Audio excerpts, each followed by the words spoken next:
یہ بتائیے کہ وہ کون سی صورت ہے جس میں 2 مرتبہ بسم اللہ الرحمن الرحیم آیا؟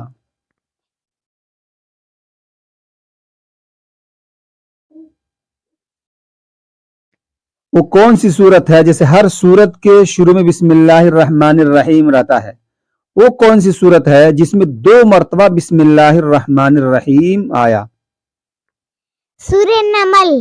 ماشاء اللہ دوستو، سورہ نمل ایسی صورت ہے جس صورت میں 2 مرتبہ بسم اللہ الرحمن الرحیم آئے۔ ایک تو صورت کے شروع میں بسم اللہ الرحمن الرحیم ہے، اور دوسری جو ہے بسم اللہ وہ صورت کے بیچ میں ہے۔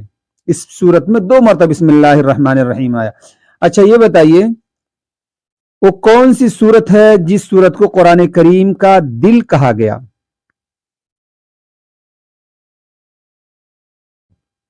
جیسے انسان کے اندر دل ہوتا ہے، ہر انسان کے اندر ایک دل ہوتا ہے، اسی طریقے سے قرآن کا بھی دل ہے۔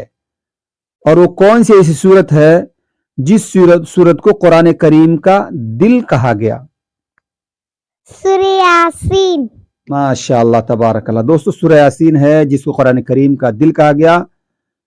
اور وہ جو صورت ہے جس میں 2 مرتبہ بسم اللہ الرحمن الرحیم آیا وہ سورہ نمل ہے۔ دوستو کیا آپ جانتے تھے؟ اگر جانتے ہو تو ہمیں کمنٹ میں لکھ کر کے ضرور بتائیے گا۔